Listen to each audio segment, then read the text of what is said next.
बेटी की विदाई। शादी के बाद विदाई का समय था। नेहा अपनी मां से मिलने के बाद अपने पिता से लिपट कर रो रही थी। वहां मौजूद सब लोगों की आंखें नम थीं। नेहा ने घूंघट निकाला हुआ था। वह अपनी छोटी बहन के साथ सजाई गई गाड़ी के नज़दीक आ गई थी। दूल्हा अविनाश अपने खास मित्र विकास के साथ बातें कर रहा था। विकास, यार अविनाश, सबसे पहले घर पहुंचते ही होटल अमृतबाग चलकर बढ़िया खाना खाएंगे, यहाँ तेरी ससुराल में खाने का मज़ा नहीं आया। तभी पास में खड़ा अविनाश का छोटा भाई राकेश बोला, था यार पनीर कुछ ठीक नहीं था और रसमलाई में रस ही नहीं था। और वह ही कर जोर जोर से हंसने लगा। अविनाश भी पीछे नहीं रहा, अरे हम लोग अमृतबाग चलेंगे, जो खाना है खा लेना, मुझे भी यहाँ खाने में मज़ा नहीं आया। रोटियां भी गर्म नहीं थी। अपने पति के मुंह से यह शब्द सुनते ही नेहा, जो घूंघट में गाड़ी में बैठने ही जा रही थी, वापस मुड़ी, गाड़ी की फाटक को जोर से बंद किया, घूंघट हटाकर अपने पापा के पास पहुंची। अपने पापा का हाथ अपने हाथ में लिया। मैं ससुराल नहीं जा रही पिताजी, मुझे यह शादी मंजूर नहीं। यह शब्द उसने इतनी जोर से कहे कि सब लोग हक्के बक्के रह गए। सब नज़दीक आ गए। नेहा के ससुराल वालों पर तो जैसे पहाड़ टूट पड़ा।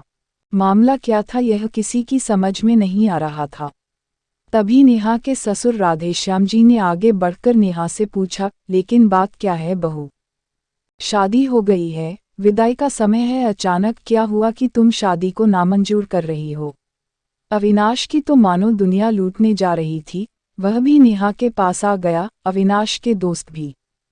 सब लोग जानना चाहते थे कि आखिर ऐन वक्त पर क्या हुआ कि दुल्हन ससुराल जाने से मना कर रही है। नेहा ने अपने पिता दयाशंकर जी का हाथ पकड़ रखा था। नेहा ने अपने ससुर से कहा, बाबूजी, मेरे माता पिता ने अपने सपनों को मारकर हम बहनों को पढ़ाया लिखाया व काबिल बनाया है। आप जानते हैं एक बाप के लिए बेटी क्या मायने रखती है। आप व आपका बेटा नहीं जान सकते क्योंकि आपके कोई बेटी नहीं है।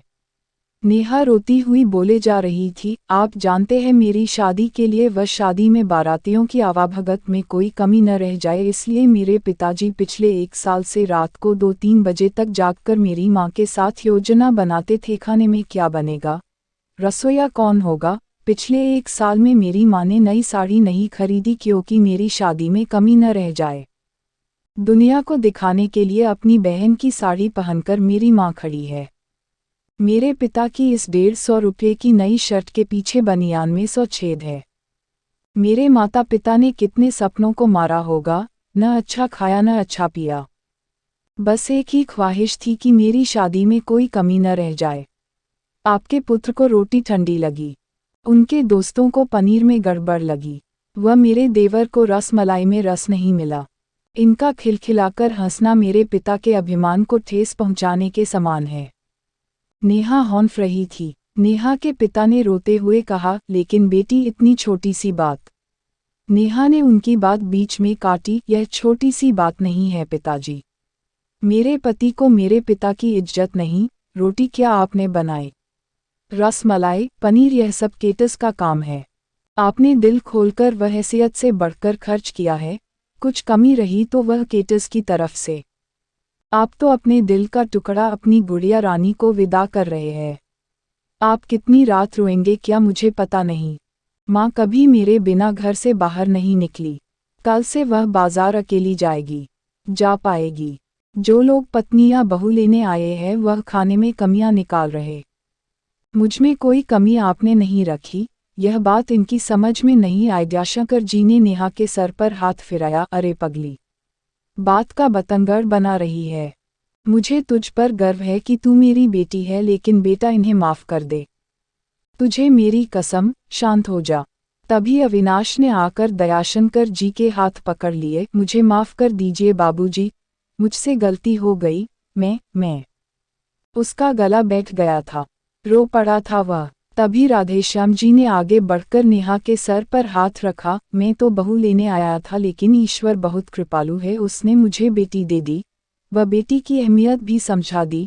मुझे ईश्वर ने बेटी नहीं दी शायद इसलिए कि तेरे जैसी बेटी मेरी नसीब में थी। अब बेटी इन नालायकों को माफ़ कर दें। मैं हाथ जोड़ता हूँ तेरे सामने, मेरी बेटी नेहा मुझे लौटा दे। और दयाशंकर जी ने सचमुच हाथ जोड़ दिए थे व नेहा के सामने सर झुका दिया। नेहा ने अपने ससुर के हाथ पकड़ लिए। बाबूजी। राधेश्याम जी ने कहा। बाबूजी नहीं, पिताजी। नेहा भी भावुक होकर राधेश्याम जी से लिपट गई थी। दयाशंकर जी ऐसी बेटी पाकर गौरव की अनुभूति कर रहे थे। नेहा अब राजी खुशी अपने ससुराल रवाना हो गई थी। पीछे छोड़ गई थी आंसुओं से भीगी अपने माँ पिताजी की आंखें, अपने पिता का वह आंगन जिस पर कल तक वह चहकती थी। आज से इस आंगन की चिड़िया उड़ गई थी किसी दूर प्रदेश में, और किसी पेड़ पर अपना घरौंदा बनाए।